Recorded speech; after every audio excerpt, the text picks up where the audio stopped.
how should the candidates respond to Donald Trump's four indictments, and how will they respond to Donald Trump's four indictments, and what will their responses tell us about them?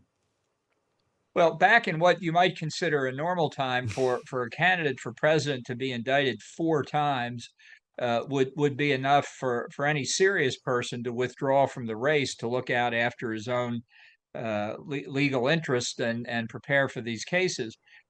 Trump has been an aberration in American politics since he first really got involved in 2015. He remains an aberration today.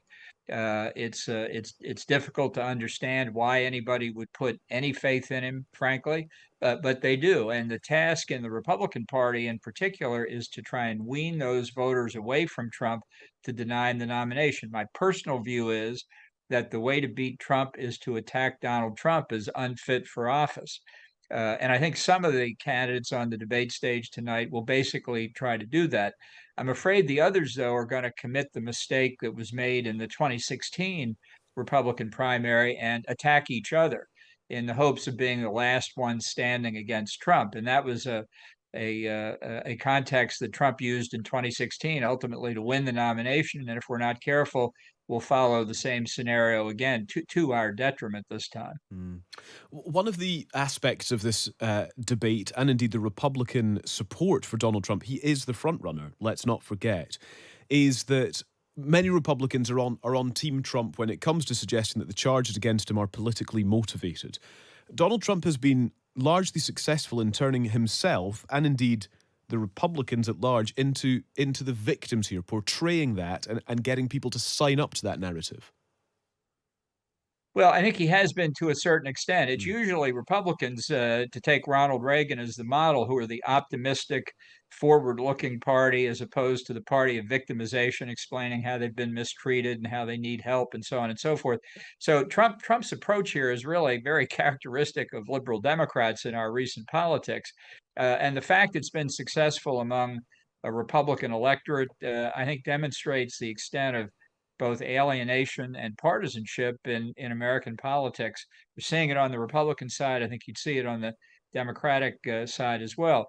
Of these four prosecutions facing Trump, I think the New York case and the Georgia case do have marks of partisanship because both prosecutors are Democrats.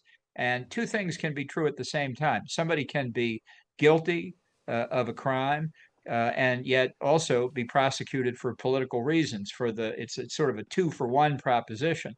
I think that's a very different circumstance from the two federal cases, the classified documents case and the effort to overturn the 2020 election case. I don't think there's evidence of political interference there. And if they get to trial before the election and Trump is convicted, that could be the significant factor that ultimately defeats him. Mm. Why is Donald Trump so persuasive on these issues? A recent survey that's reported in the last couple of days shows that 15% or fewer of Republicans said Trump had committed a crime either in his efforts to overturn the 2020 election, his actions on January the 6th, 2021, or the allegations around hush money payments to the adult film star Stormy Daniels in 2016, and only 1 in 4 think he's broken the law in the handling of classified documents. What is it about Donald Trump that makes him persuasive? You were persuaded by him for a certain length of time as well. Well, I think he has a certain amount of history on his side. He was accused of collusion with the Russians in the 2016 election campaign. And while there's no doubt, indeed, extensive evidence of Russian efforts to interfere in the 2016 campaign to sow discontent and disaffiliation with American institutions, I'm still not aware of any evidence that showed any collusion with the Trump campaign. If I had seen it, I would have written about it, and I didn't. So Trump is able to say that whole Russia collusion allegation in 2016 was shown to be false. And by the way, all the rest of this stuff is false too. It's a fact. Trump is one of the luckiest politicians in America, and his enemies tend to overstate their cases. And the partisan reaction, I think, unfortunately, again in America, is fairly typical. When a guy on your side is challenged, you go to his corner. and that's what we see. Mm, That's also, though, why I don't think Trump's support in these primary polls is necessarily as strong as some people think. I think many Republicans, indeed my own polling shows, a clear majority are open to a fresh face. Question is in this debate tonight, where they may actually be helped by Trump not being there, is whether any of these candidates can achieve a breakout. yeah. In terms of achieving a breakout, and in terms of, I suppose, where Republican support could move if a candidate performs some sort of breakout, as you say, in debates from here on out, would Republicans abandon Trump if they became convinced that he couldn't beat Joe Biden in a general election? Because it's worth noting that Joe Biden's polling is pretty terrible for an incumbent candidate. He's got one of the highest disapproval ratings on record for an incumbent at this point in his presidency. It's in the mid 50s on average. His favorable rating generally runs a point or two better than Trump's, but that's not really saying a lot. The former president's favorable ratings in the high 30s on average. Biden is not a strong contender here. So is this simply about Republican self-interest? And if Donald Trump and his apparent lead in the polls, however strong it might be, if that was to drift, that's when Republicans would abandon ship. I think that's true. I mean, there are polls that show close to 70% of Americans consistently do not want a rematch of 2020 of Trump versus Biden. And yet both parties seem to be headed in that direction. Mhm. I wish I could argue convincingly that there was no way Trump could win and that the only sure path to Republican victory was one of the other candidates. But just simply to underline a point that you made, people should not underestimate how unpopular Joe Biden is.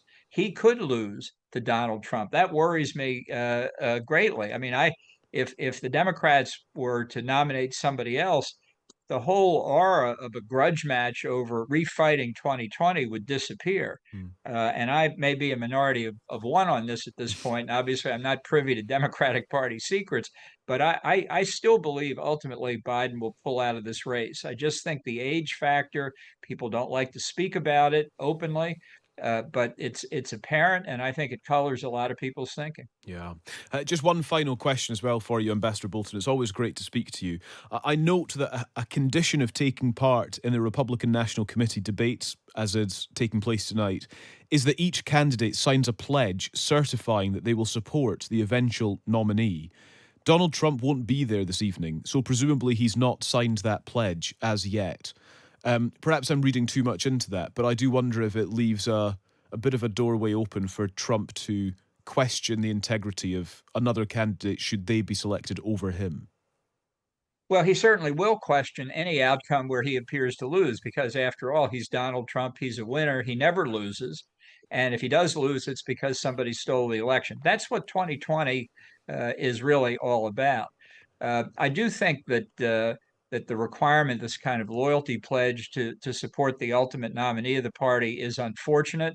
If I had become a candidate myself, I would not sign such a pledge. I'm not going to vote for Donald Trump under any circumstances. Hmm. That doesn't mean I'm going to vote for Biden. I would vote for somebody else. I would write in another candidate's name. But Trump did sign such a pledge in 2016, and then during one of the debates, essentially said he wouldn't honor it. So I think the whole thing is just a charade, and we'd be better off without it.